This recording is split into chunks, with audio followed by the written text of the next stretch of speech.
team building leadership this morning.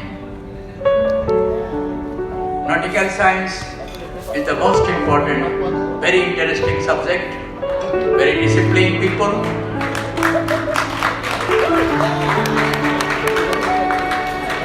And so far, the best profession in the world.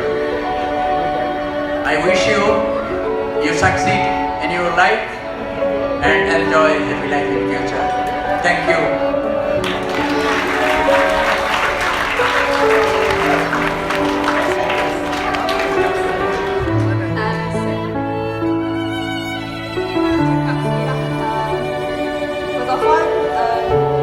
Banyak-banyak terima kasih.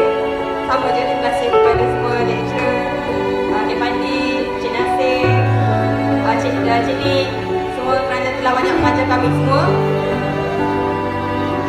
Juga kepada Cik Syu juga, Cik Ishak semua. Terima kasih kerana banyak mengajar kami daripada zero, daripada tak tahu apa-apa, kepada kami jadi seorang yang berguna dah sekarang. So terima kasih kepada semua. Staff ini juga, Kak Ismail juga. Sepanjang 4 tahun saya kat sini, banyak benda yang telah saya belajar. Belajar daripada kelas, daripada handle program, dan paling saya bermakna sekali belajar daripada cashier sendiri lah. Kat situ saya belajar macam mana untuk kenal artis, keluarga kenal, punya batchmate, macam mana nak hadap orang semua. And then mungkin lepas ni kita semua dah bawa haluan masing-masing kan, dah LI semua, dah tak jumpa dah mana.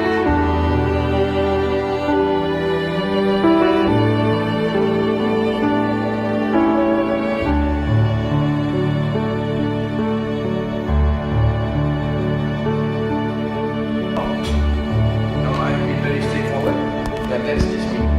So good luck and Godspeed. Thank you.